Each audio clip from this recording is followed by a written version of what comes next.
Hello students, generally आज का हमारा टॉपिक है atomic mass and molecular mass. बहुत ही ज़्यादा इंपॉर्टेंट है क्योंकि ये सारी चीज़ें बहुत ही ज़्यादा इंपॉर्टेंट है जब आप क्लास 10th में जाओगे या फिर 11th 12th साइंस में जाओगे, क्योंकि ये सारी चीज़ें बेसिक्स हैं। हज़ार बार मैं कह रहा हूँ कि बेसिक्स हैं।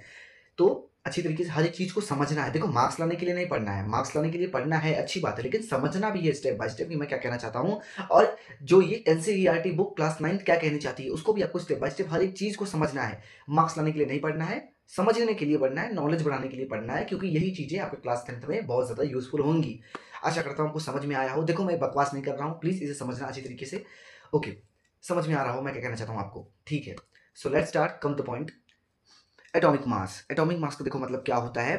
The total number of protons and neutrons present in nucleus of the atom. दो डाउट आएंगे आपके, प्रोटॉन्स न्यूट्रॉन्स किसे कहते हैं। इससे पहले वाली वीडियो अगर आपने देखी होगी अच्छी तरीके से, तो मैंने थोड़ा ऊपर ऊपर से बताया था स्ट्रक्चर ऑफ एन एटम, क्या क्या चीजें होती हैं, neutrons, protons, nucleus and neutrons और इलेक्ट्रॉन्स। ये सारी चीजें क्या होती है, स्ट्रक्चर ऑफ एन एटम का होता है। इससे पहले मैंने जो वीडियो बनाई थी, अगर आपने देखी होगी तो आपको अच्छे से समझ में आएगा। नहीं है तो कोई बात नहीं, वापस मैं एक बार आपको समझा देता हूँ। देखो, एटॉमिक मास को डिनोटेड बाई ए, इसे ए के द्वारा रिप्रेजेंट किया जाता है। जहां ए दिख गया समझ लो एटॉमिक मास है, जहां ए दिख गया समझ लो एटॉमिक मास है। और E is equals to number of protons plus number of neutrons. Okay, that's correct.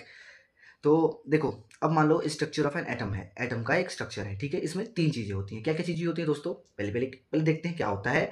Electron, electron देखो एक ऑर्बिट में घूमता रहता है। देखो, जो भी प्रोटॉन्स और न्यूट्रॉन्स दोनों बहुत ही अच्छे दोस्त हैं। ये दोनों कभी बिछड़ते नहीं है, हमेशा याद रखना। प्रोटॉन्स न्यूट्रॉन्स बहुत बहुत अच्छे दोस्त हैं।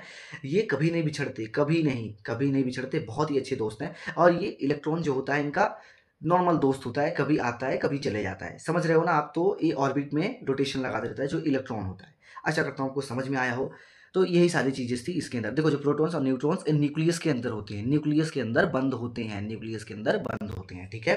तो एक बार और मैं आपको बता देता हूँ कि जो प्रोटॉन्स, जितने भी नंबर ऑफ प्रोटॉन्स होंगे, इलेक्ट्रॉन्स को दोनों इक्वल होंगे। यहाँ दो होगा तो यहाँ पे भी दो होगा। प्रोटॉन दो होंगे तो इलेक्ट्रॉन भी दो होंगे। ये चार होगा तो इलेक्ट्रॉन भी चार होगा। प्रोटॉन 10 होगा तो इलेक्ट्रॉन भी 10 होगा। बट न्यूट्रॉन जो होता है दोस्तों, ये डिफरेंट रहता है। प्रोटॉन और न्यूट्रॉन दोनों डिफरेंट रहते हैं। जैसे प्रोटॉन 2 है तो न्यूट्रॉन 3 भी हो सकता है, ठीक है। तो देखो, मैं आपको यही बोलूंगा, इसे हम चैप्टर नंबर 4 में अच्छी तरीके से स्टेप बाय स्टेप डीपली एकदम पढ़ेंगे। अभी के लिए ऊपर से समझने के लिए दोस्तों पढ़ लीजिए आप, ठीक है। और मैंने एक छोटा सा एक और ऐड किया है, एटॉमिक नंबर। देखो, एटॉमिक नंबर चैप्टर नंबर 3 में नहीं है, लेकिन चैप्टर नंबर 4 में अच्छी तरीके से है।